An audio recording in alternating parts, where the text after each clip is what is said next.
Dalam Perang Dunia Pertama, ada hari di mana askar ni tak mati sebab peluru, tapi mati sebab udara yang mereka sedut.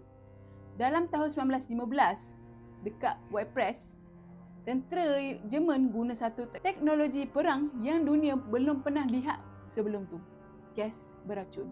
Jadi mereka ni lepaskan gas klorin ke arah parit musuh. Angin bertiup perlahan. Awan gas hijau kekuningan mula bergerak ke arah askar Perancis. Mula-mula mereka ingat tu cuma asap biasa. Tapi beberapa saat kemudian, mata mula jadi pedih. Tekak rasa terbakar. Nafas jadi sesak. Jadi ramai askar ni mula batuk, rebah dan cuba lari. Masalahnya, masa tu askar ni tak ada topeng gas pun. Ada yang cuba basahkan kain dan tutup muka. Ada yang juga rendang kain dengan air kencing sendiri. Sebab mereka percaya amonia ni boleh bantu kurangkan kesan gas klorin. Tapi tu juga tetap tak cukup. Ramai askar mati walaupun tak ada luka pada badan. Jadi sejak daripada hari tu, perang ni bukan lagi sekadar peluru dan bom.